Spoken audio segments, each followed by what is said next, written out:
Now, you both have pursued careers, obviously, that were deemed unconventional for women. So, share with us what were the challenges that you faced, and did your family and friends tell you to take a more conventional path? And was this because you wanted to pursue your careers out of passion, out of practicality? So, please share with us.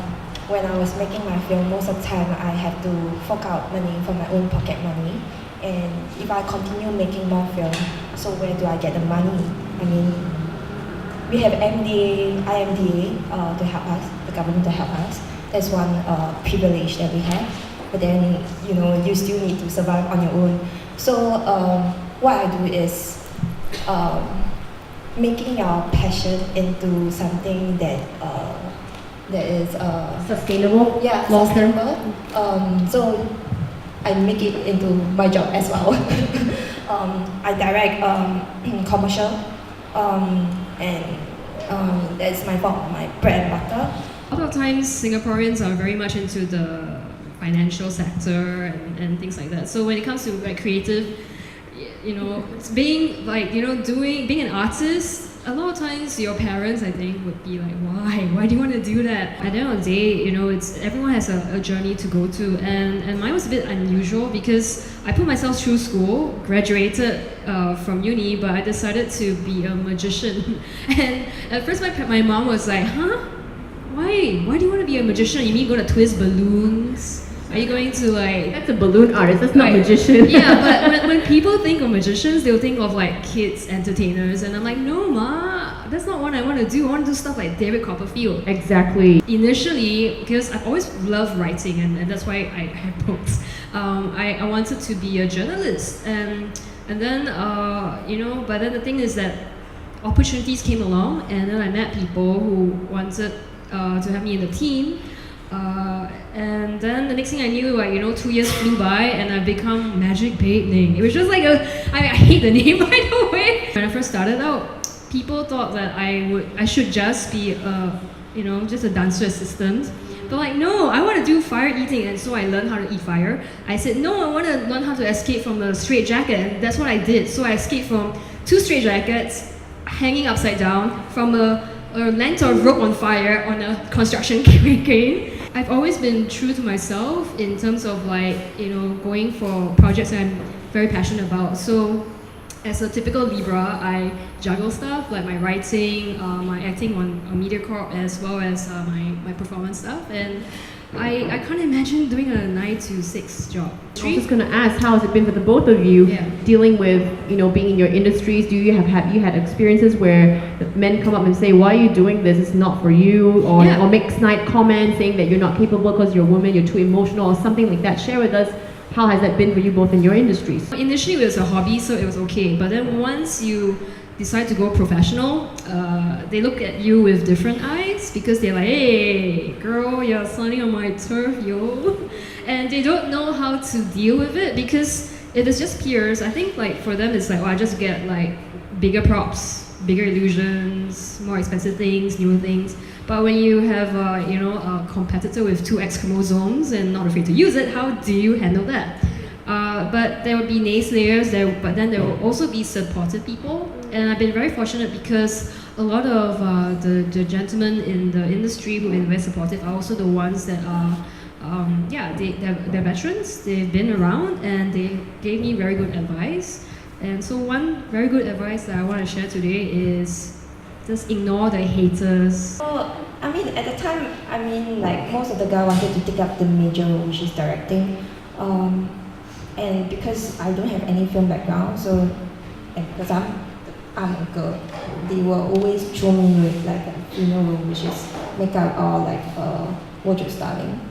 That was the difficult part, and I didn't know that I wanted to be a filmmaker at the start. So it was never something that you grew up thinking, I want to make film. You just sort of organically fell into that process. No, it was somehow it was a calling after that. Until one day, my professor said you can work on your own, alone. So I don't really have to team up with anybody because film is always working on a set, and then you need a lot of people doing different roles. So for the first time I worked on my own, and I think it kind of shocked them. But of course, I have no film background. I don't know what is the benchmark. I don't know what is a good film. You know, until like my professor came to me and say, hey, you know, you are really good at what you do and you need to continue to make more film. I did one short film for my final year project and I won some award. And that opened the door for me. Then after that, like there were like producer coming to me and say, hey, you know, I like your film and I really want to work with you. And that's how I like people offer me job and get me started somewhere. About the emotional part, you know, like how they say female cannot direct because they tend to be too emotional. But as an artist, I think it's very important that you need to get emotional. You bring the emotion to the scene. Yeah. Absolutely. I agree with that. To create good work. So I think it's about how you use that power to channel into the right place. And that makes us more powerful as women in our vision. I was going to say, in today's society, we have to balance so many roles as well. As women, we have to be career women, we have to be home women, and things like that. Now, for you both in your personal lives and your professional lives, how do you try to strike that balance of being fulfilled with your career and fulfilled personally at the same time? Maybe you can share with us, Ning. You're doing what you love, right? And so sometimes when you're doing that, it doesn't feel like work anymore because you're so passionate about it. In fact, working on my latest book, I would like jump on a bed early in the morning to just like work out the next chapter, and I'll just spend hours, and I actually need to like set alarms on my phone to like remind me, okay, I should like order food and stuff like that. So I think once you are doing something you really do care about, all these things makes it very easy. But you have to be very mindful about still giving time to the people around you because they matter too. And I think self-awareness is key. So everyone has like different, what's important to you. Everyone has different priorities. But I think the main things will still be people, right? And what you define as like your calling. So I think these two big things would be like the biggest roles, and you just have to keep juggling them. And you don't have to subscribe to whatever everyone else is telling you. Formula, yeah. Yeah, there's no real one formula. It's just So I'll just say this: listen to your heart. It's your best GPS. What do you think the millennials in this day and age? What should they focus on when they finish their studies? What should they lead with passion, lead with practicality, or both? Or what are your thoughts on that? Ning? I always believe we have a lot of time. Don't ever think that you run out of time. So, especially when you're just graduate, just go with what you really want to do and not be afraid to fail. As long as, you try, you have nothing to be sorry about. And I think it's very important, you shouldn't even worry about what other people think of you. I think especially millennials, they really care about how people look at them. I think because partly also due to social media and a lot of peer pressure as well. So for me, just go with your heart but then have a mind, have a goal in mind, what you really want to do and what's your milestone for it. Because for me, if I want to do something, I really go and do it, but at the same time, I have planned, okay, so 2 years, 3 years, 5 years, next 10 years, what is my plan and what is this field, what is next for me, and I always have plan A, plan B, plan C, even up to plan D. So I'm that kind of person. I won't say I like to plan a lot, but when I have something that I really want to do and or a dream to pursue, I will want to make sure it will happen for me. Mm-hmm. Yeah. I think it's also important when you graduate from school to keep those dreams in mind, absolutely.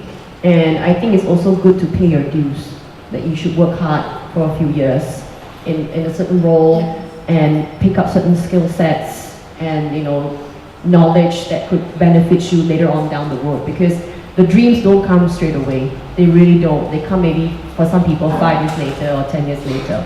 But I think it's also important that people pay dues, people work hard, and then go up certain levels, and then I think things will happen for them. But I think also importantly for the artistic side, you put a certain energy out there about yourself in the world, right? If you say, I want to be this person, I want to accomplish this, yes, there are certain steps to do it, but I think if the universe sort of picks up that you are this person, that you have this energy and the sort of direction that you want to go, it will happen for you. So you mentioned about tenacity, grit. So I guess there's a lot in a lot of mind strength, mental strength, and of course you are really good at what you do. That probably is your hard skills. But if let's say maybe a younger generation, or perhaps anyone who wish to further their career or do better than what they are now, what are some of aspects of perhaps soft skills that you think that is important to have? That's a great question. I think EQ is very, very important. My very first job was when I was 14 years old. I was working in the school bookshop. So I mean, a lot of times people think that, to be an artist in Singapore, you come from a rich family and stuff like that. But I tell them, nope, you don't have to be born with a silver spoon in your mouth, but you have to be very resilient, like what I mentioned. So when I was 14 years old, to save pocket money, I would actually work at the school bookshop. So I'll be packing the books, because it comes in cartons, right? So I pack them up, and then when people come by during like December to buy books for the next year, all these parents will kind of buy for the kids, and it'll be me, I'll be like pulling out the plastic bags and like putting the books and like selling to them, stocking it and packing it and stuff like that. I've always liked books, and that's why I felt like, hey, if I could just work there, it's a safe environment. I mean, I was 14 years old, so I just take the bus from home all the way to school, and then from then on, I did waitressing. Back then, do you remember Marché? Marché used to be this like really popular restaurant at the Hiren when it was still vibrant and everything. Yes, it was still in the ground, the Yes. basement. Yeah, so it was crazy. Like on Christmas, like the queue would sneak up all the way up the stairs, around the fountain, and out of the building. So I was putting myself through poly, and I was working as a waitress. So I was like the greeter. So I was the person who has like the stack of cards and like, hello, welcome to Marché. Do you have the Marché card? Like, do you know how to use it and stuff like that? So it's one of those things that I felt working as a waitress, dealing with angry people who are hungry, kind of made me realize like, okay, how do I handle difficult situations? Because they had a policy where, if you book the table, at least like 50% of your group have to be there physically before we can like let you in to the table. So you have like people of 10, but then 4 people show up and then they're like very hungry, right? And then their friends are late because back then, they don't have as many like mobile phones and stuff, so they don't know what time they're coming in. So I have to tell them, I'm so sorry, but we have this policy, and then how do I deal with it? If I can, I'll help. So you learn how to deal with unreasonable people in that environment. But then these soft skills, like it's EQ, it's I think more important than IQ. IQ is important, of course, but it's also how you deal with people.